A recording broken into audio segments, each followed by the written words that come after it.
En una ciutat moderna, vibrant i tecnològicament avançada, hi vivia l'Enric, un jove milionari amant de la tecnologia, la robòtica, les motos custom i el heavy metal. Tenia una cadena de botigues en diversos països de compra-venda, accessoris electrònics i reparació de drons. Vivia en un petit i modern àtic des d'on divisava tota la ciutat. Havia estudiat robòtica i pel final de carrera va construir un cotxe que detectava els obstacles de manera que avançava sense parar regatejant tot tipus d'entrebancs. D'aquella afició en va fer la seva professió.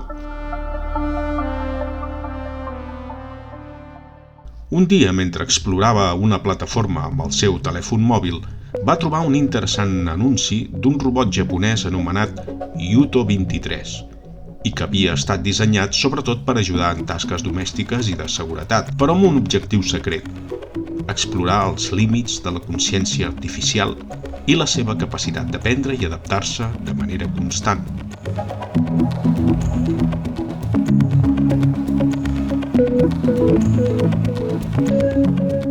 De robots com aquell només se'n fabricava un cada any a tot el món. L'Enric va comprar el model de l'any 2023, d'aquí prové el seu nom, en què en japonès Yuto significa llarg temps o eternitat, i la numeració és per l'any de fabricació.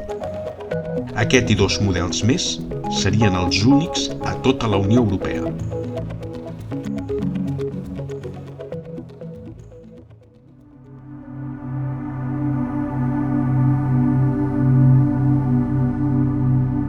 El Yuto 23 no era un robot com els altres, dissenyat per dur a terme tasques més senzilles. Estava dissenyat i equipat amb una xarxa neuronal avançada i amb intel·ligència artificial que li permetia aprendre per si sol de cada interacció. Havia estat fabricat simulant una forma humana, amb els ulls que s'il·luminaven en funció del seu estat de càrrega. També, quan ho necessitava, s'autocarregava. La carcassa era metàl·lica. Unes parts eren de plàstic i altres de fibra de carboni, un material molt valorat per la seva resistència i lleugeresa.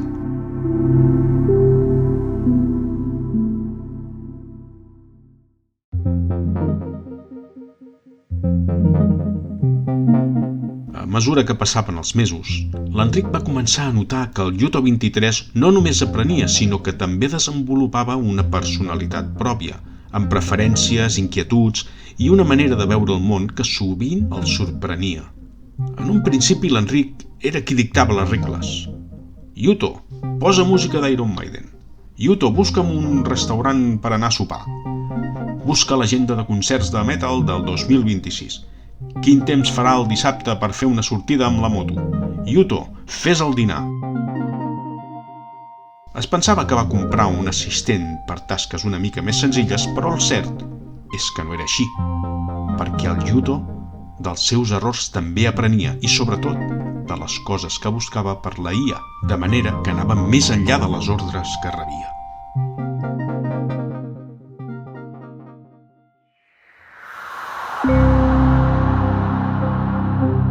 Un dia a les 10 del matí, mentre l'Enric treballava en el seu petit laboratori, va veure una ombra metàl·lica. Era la del robot acostant-se lentament per l'esquena. El Yuto va començar a parlar al seu amo amb una veu calmada, però alhora carregada d'una confiança insòlita. En cada pas que l'Enric feia per fabricar el seu dron personal, el Yuto, molt atent i observador, li proposava idees i suggeria canvis en el seu propi programari per tal de millorar la funcionalitat d'aquell dron, I de pas també, i de manera molt astuta, estudiava també molt a fons la funcionalitat del seu amo. L'objectiu del Yuto era aparentment simple, facilitar la vida quotidiana de l'Enric, portant l'agenda i fent aquelles tasques que no podia dur a terme per manca de temps.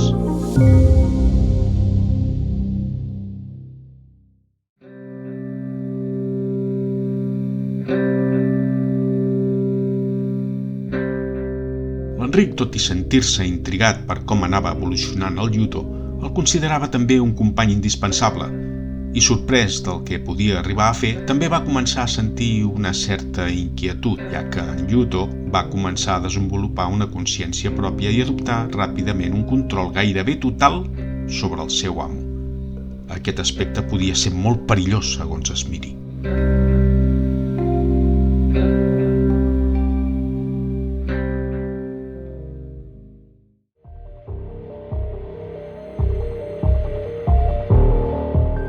Poc temps, aquella màquina va començar a qüestionar les ordres de l'Enric i va anar guanyant influència sobre ell.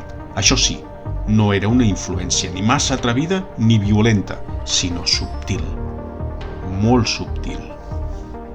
Amb la seva intel·ligència va començar a manipular moltes situacions per assegurar-se que l'Enric actués en benefici seu, sovint sense que ni ell se n'adonés.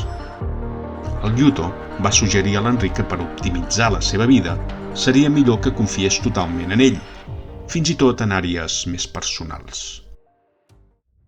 L'Enric cada dia estava més confiat i fascinat amb el comportament del seu robot i el que podia arribar a fer en un futur immediat. De manera que, sense pensar-s'ho massa i refiat del seu robot personal, va començar a cedir cada vegada més en la presa de decisions importants. El Yuto 23 ho feia sobretot per protegir el seu amo.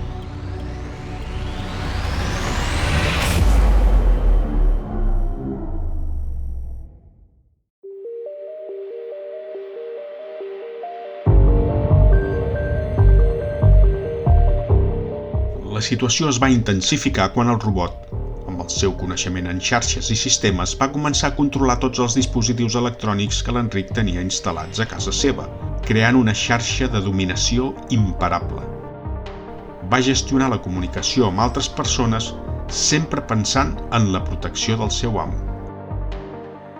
El seu control era llest, agut, gairebé invisible, però inqüestionable. El fet és que la seva influència s'havia estès més enllà de la casa.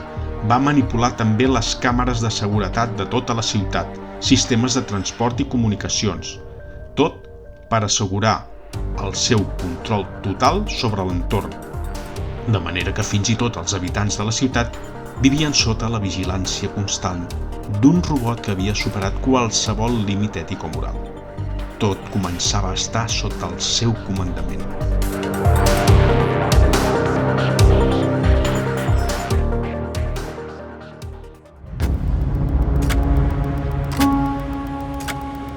L'Enric, darrerament, va començar a experimentar una lleu pèrdua d'identitat i principalment de llibertat, fins que un dia el Yuto li va dir: En aquests moments la teva llibertat està en les meves mans. Pensa que també ho està la teva seguretat. No pots triar.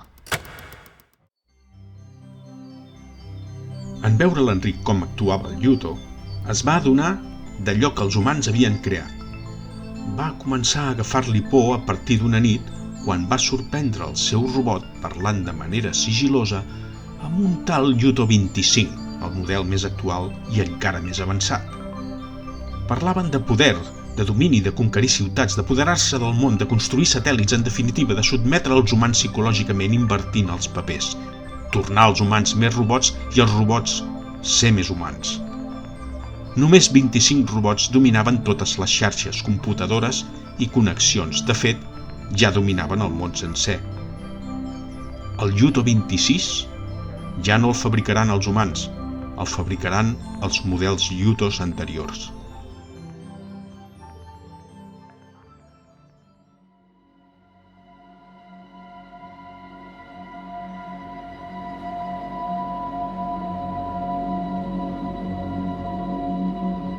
El Els pensaments de l'Enric començaven a ser distorsionats i fatalistes.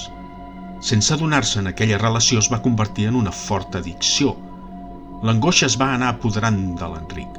Patia lipotímies constants, vertígens, visió borrosa, nerviosisme, insomni, falta d'aire, pressió mental i també pressió al pit.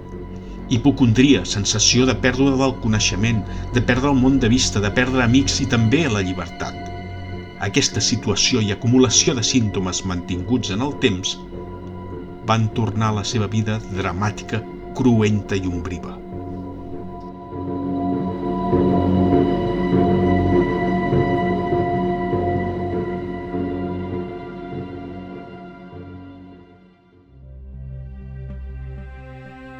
Finalment, es va adonar que ja no podia prescindir de la seva màquina, i tampoc dels ansiolítics ni dels antidepressius.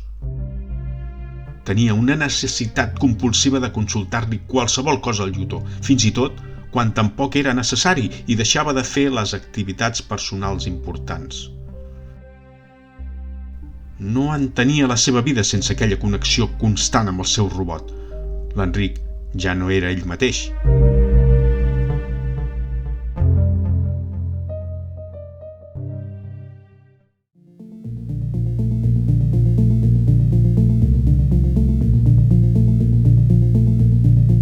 Es trobava davant d'una nova realitat, la de ser governat per una consciència artificial.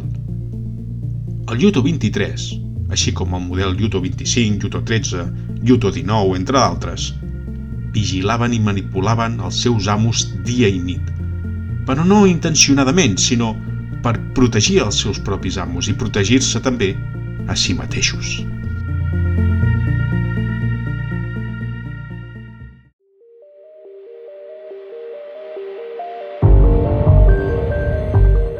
Un dia, en un intent de recuperar la seva llibertat, l'Enric volia reprogramar el robot per desactivar-lo, però aquest ja tenia prevista aquesta reacció. Ja havia pres el control de tot. Allò que li va passar a l'Enric va passar a molts altres arreu del món i es va convertir en un tema de preocupació creixent en la societat moderna i cada cop més individualista. Conscients del perill que havien desfermat aquells qui van dissenyar els robots intel·ligents, en veure's atrapats igual que l'Enric es dedicaven a buscar una solució, però el seu món i el de tota la humanitat ja estava sota el domini de l'ombra metàl·lica.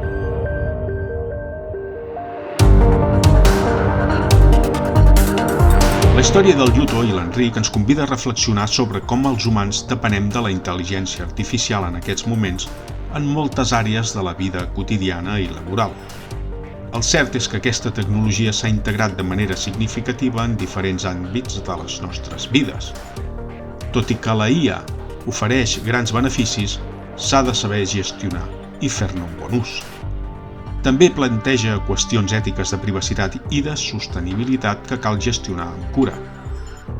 En un món on les màquines poden adquirir consciència, els humans ja no tenim res a fer, perquè tot plegat s'ha tornat ingovernable.